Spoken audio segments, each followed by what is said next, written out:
السلام علیکم flying T V کے معزز دوستو، ایک دفعہ پھر سے آپ کی خدمت میں حاضر ہیں۔ دوستو، آج ہماری منزل ترکی کا ایک خوبصورت اور تاریخی شہر بورسا ہے۔ گزرے ہوئے وقت کے عظیم سپہ سالاروں، غازیوں اور شہیدوں کا یہ شہر ترکی کے جنوب مغربی حصے میں واقع ہے۔ بورسا مسجدوں کا شہر بھی کہلاتا ہے۔ یہ شہر آج بھی مسلمانوں کو ماضی کے ان یادگار اور عظیم لمحات کی یاد دلاتا ہے جہاں سے وہ پوری دنیا پر حکمرانی کرتے رہے۔ بورسا ترکی کے دارالحکومت سے 3 گھنٹے کی مسافت پر واقع ہے۔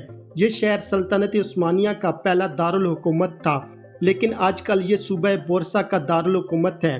دوستو، آج ہم اس شہر کی دلچسپ معلومات، سیر و سیاحت اور تاریخی اوراق بھی پلٹ کر دیکھیں گے۔ خلافت عثمانیہ کے بانی عثمان غازی اور ان کے بیٹے اور خان کے علاوہ سلطنت عثمانیہ کے کئی عظیم سپہ سالاروں، غازیوں اور شہیدوں کے مزارات اس شہر میں موجود ہیں۔ ترکوں کے قدیم قلعے، حضرت خضر سے منسوب مسجد اور چنار کا وہ 700 سال پرانا درخت جسے عثمان غازی کے والد ارطغرل غازی نے لگا کر سلطنت عثمانیہ کی بنیاد رکھی تھی۔ اس درخت کے بارے میں یہ گمان پایا جاتا ہے کہ عثمان غازی نے اسے اپنے خواب میں دیکھا تھا کہ اس درخت کی شاخیں یہاں سے نکل کر پوری دنیا میں پھیل جاتی ہیں۔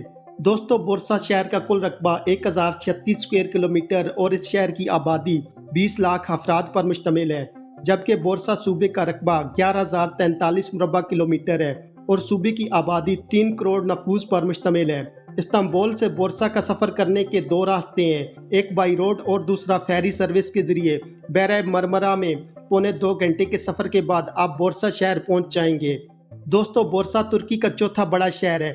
اس شہر کی اکانومی کا زیادہ تر انحصار ٹیکسٹائل کی صنعت پر ہے۔ یہ شہر 3 حصوں پر مشتمل ہے۔ ایک حصہ پہاڑی جہاں پر جدید ترین کیبل کار بچھائی گئی ہے۔ پہاڑوں پر شدید برف باری ہونے کی وجہ سے سکیٹنگ ٹریکس بھی موجود ہیں۔ بورسا شہر کا لٹریسی ریٹ 94% ہے۔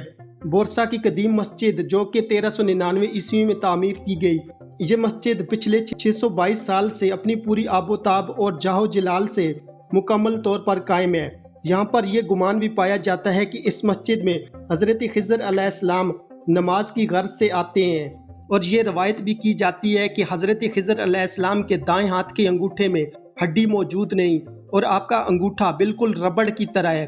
اسی وجہ سے یہاں کے لوگ مسجد میں ہر ہاتھ ملانے والے کے ہاتھ کی ہڈی کو ٹٹولتے پھرتے ہیں، جو کہ کافی عجیب محسوس ہوتا ہے۔ حضرت خضر علیہ السلام کو تلاش کرنے کی یہ کوشش پچھلی کئی صدیوں سے جاری ہے۔ چنار کا وہ درخت جسے ارطغرل غازی اور عثمان غازی سے منسوب کیا جاتا ہے، بورسا شہر کے پہاڑی سلسلے میں موجود ہے۔ یہ درخت چاروں اطراف میں پھیلا ہوا ہے۔ اس درخت کا قطر 3 میٹر، اونچائی 35 میٹر اور پھیلاؤ 920 میٹر ہے۔ اس درخت کو ترکی میں ایک مزار جتنی حیثیت حاصل ہے۔ عثمان غازی نے 1326 عیسوی میں بورسا شہر کو فتح کیا تھا۔ دوستو، بورسا کا موسم دل کی تاروں کو چھو جانے والا ہوتا ہے۔ سردیوں کی شام میں ہلکی ٹھنڈ اور رات کی رانی کی خوشبو، معطر ہوا کے جھونکے اور دھند کو چیرتی ہوئی مدھم سٹریٹ لائٹس بھی دیکھنے کے لائق ہیں۔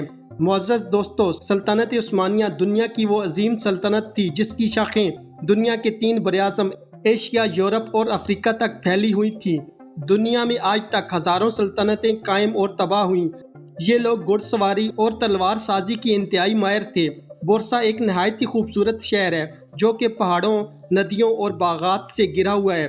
بورسا میں گھر بھی انتہائی خوبصورت طرز تعمیر کے ہوتے ہیں۔ یہ اپنے اندر عثمانی فن تعمیر کو ابھی بھی سموئے ہوئے ہیں۔ یہاں پر موجود الو مسجد، جو کہ 1421 میں تعمیر کی گئی، ایک نہایت ہی خوبصورت مسجد ہے۔ اس مسجد کے 20 گنبد ہیں۔ اسی مسجد کے احاطے میں سلطان محمد اول کا مزار بھی موجود ہے۔ مرادی مسجد، جو کہ 15ویں صدی میں تعمیر کی گئی، اس مسجد کے احاطے میں کئی سلطان اور ان کے خاندان کی قبریں موجود ہیں۔ کپڑے کی صنعت میں یہ شہر ہمیشہ سے خود کفیل رہا ہے۔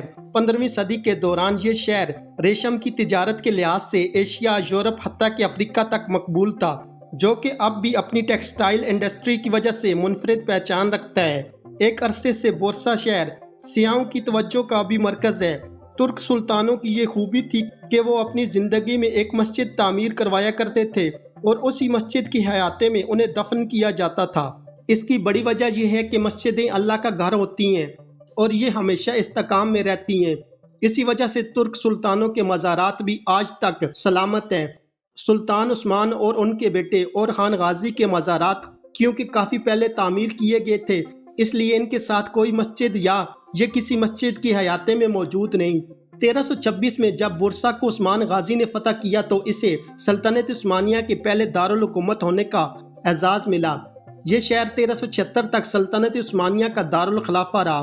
الجزائر کے مشہور رہنما قائد عبد القادر الجزیری نے بھی 1852 سے 1855 تک 3 سال اس شہر میں قیام کیا، جبکہ ایت اللہ خمینی نے اپنے دور جلاوطنی میں 1953 میں یہاں پر قیام کیا تھا اور پھر یہیں سے پہلے نجف اور پھر عراق اور پھر فرانس روانہ ہوئے۔ دوستو ویڈیو کا ہم یہیں پر اختتام کرتے ہیں، اسی دعا کے ساتھ کہ اللہ تعالیٰ مسلمانوں کو اپنا کھویا ہوا عروج دوبارہ عطا کرے اور ہمیں اسلام پر چلنے کی توفیق عطا فرمائے۔